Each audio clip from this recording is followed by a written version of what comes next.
Hello everyone, welcome back to our class. Chapter 3 मित्रता। इस chapter की रीडिंग यहाँ तक कंप्लीट हो गई थी। आइए अब नेक्स्ट पैराग्राफ से देखते हैं। मकदूनिया का बादशाह डेमेट्रियस। मकदूनिया का बादशाह डेमेट्रियस कभी कभी राज्य के सब काम छोड़कर अपने ही मेल के 10-5 साथियों को लेकर विषय वासना में लिप्त रहा करता था। एक बार बीमारी का बहाना करके किसी प्रकार वह अपने दिन काट रहा था। एक बार बीमारी का बहाना करके किसी प्रकार वह अपने दिन काट रहा था। इसी बीच उसका पिता उससे मिलने के लिए गया और उसने एक हंसमुख जवान को कोठरी से बाहर निकलते देखा। जब पिता कोठरी के भीतर पहुंचा तब डेमेट्रियस ने कहा, ज्वर ने मुझे अभी छोड़ा है पिता, ज्वर ने अभी मुझे छोड़ा है। पिता ने कहा, हाँ ठीक है, वह दरवाजे पर मुझे मिला था। पिता ने क्या कहा? हाँ ठीक है, वह मुझे दरवाजे पर मिला था। कुसंग का ज्वर सबसे भयानक होता है। कुसंग का ज्वर, कुसंग मतलब बुरी संगति का ज्वर सबसे भयानक होता है। यह केवल नीति और सद्वृत्ति, सद्वृत्ति मीन्स सदाचार, का ही नाश नहीं करता। यह केवल नीति और सदाचार का ही नाश नहीं करता बल्कि बुद्धि का भी क्षय मीन्स नाश या हास करता है।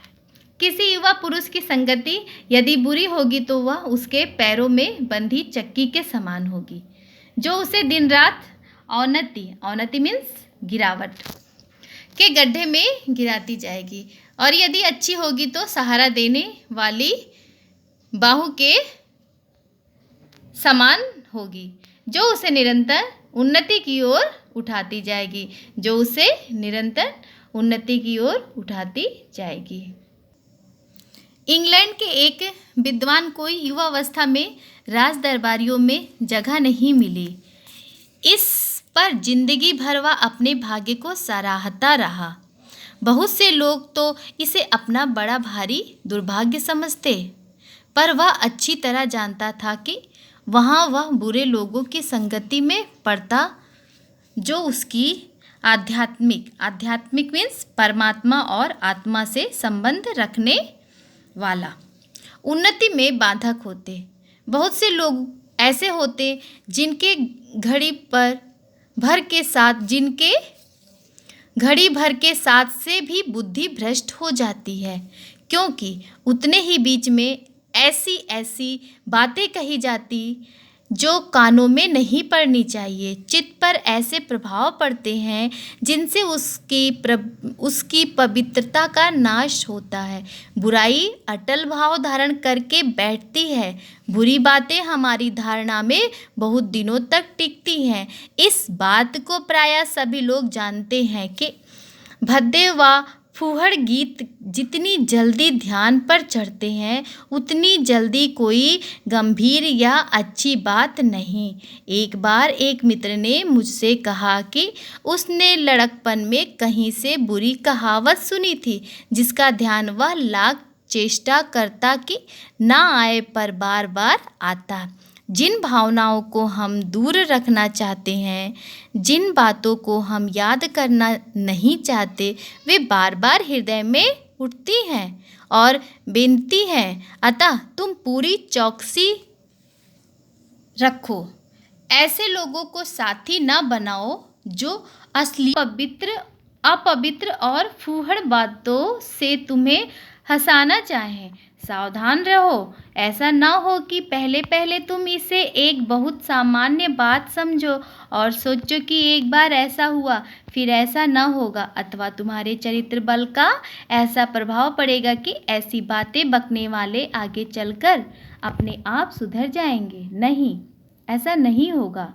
जब एक बार मनुष्य अपना पैर कीचड़ में डाल देता है तब फिर यह नहीं देखता कि वह कहाँ और कैसी जगह पैर रखता है। जब एक बार मनुष्य कीचड़ में अपना पैर डाल देता है तब फिर वह यह नहीं देखता कि वह कहाँ और कैसी जगह पैर रखता है। धीरे धीरे उन बुरी बातों में अभ्यस्त होते होते तुम्हारी घृणा कम हो जाएगी। पीछे तुम्हें उनसे चिढ़ न मालूम होगी, क्योंकि तुम यह सोचने लगोगे कि चिढ़ने की बात ही क्या है। तुम्हारा विवेक कुंठित मीन्स कुंद निराश हो भक्त निराश हो जाएगा और तुम्हें भले बुरे की पहचान न रह जाएगी। अंत में होते होते तुम भी बुराई के भक्त बन जाओगे। अतः हृदय को उज्जवल और निष्कलंक मीन्स बेदाग रखने का सबसे अच्छा उपाय यही है कि बुरी संगति की छूत से बचो। निष्कलंक का सबसे अच्छा उपाय क्या है कि बुरी संगति से बचो। एक पुरानी कहावत है, काजल की कोठरी में कैसो ही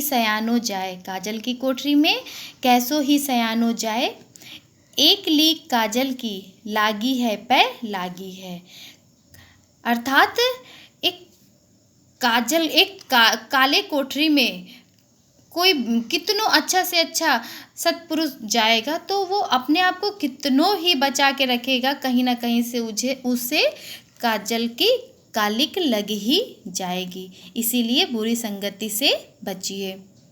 सो स्टूडेंट्स, इस चैप्टर के माध्यम से लेखक ने हमें एक विश्वास पात्र मित्र के बारे में यह बताया है कि विश्वास पात्र मित्र हमें दोषों और त्रुटियों से बचाता है, दोषों और त्रुटियों से दूर रखता है। इसे औषधि के समान कहा गया है। सद्गुणों एवं सद्विचारों से परिपूर्ण होने के कारण उसे खजाना के समान कहा गया है। धैर्य एवं कोमलता के कारण उसे माता के समान कहा गया है।